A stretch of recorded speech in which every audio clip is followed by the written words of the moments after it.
আলাইকুম। ওয়ালাইকুম আসসালাম। কি অবস্থা? ভালো আছি। তো বিদেশ তো না আইলেন, হ্যাঁ হুম।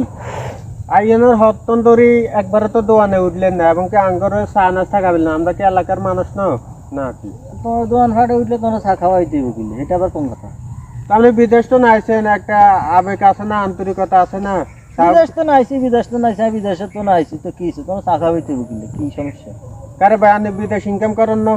ইনকাম করছি, আমি কষ্ট করে রুজি করছি, আমি আল্লাহ রুজি করছি, আমি তোমার চা খাওয়াইতে তো আপনি যাইতে কই গেছেন না যে ভাই ব্যাকে দোয়া করি আল্লাহ মাছ রাখলে আবার দেখা হইব? কইছি তো, তো দোয়া হ্যাঁ? দোয়া করছো তো আর কি?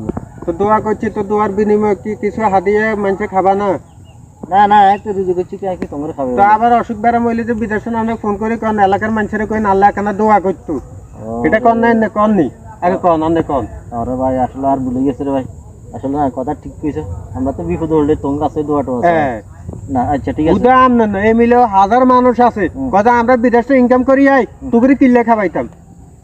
না না না এটা বুঝি কোনো কথা হইলো ভাই? তুমি আর ভুল ভাঙা দিছো ভাই, ঠিক আছে ভাই, চলো আমরা দোকানে যাই যে সানাস টাকা আমার ভাই গেছে, তুমি ভুল ভাঙা দিছো। আচ্ছা ঠিক আছে ভাই, চলো।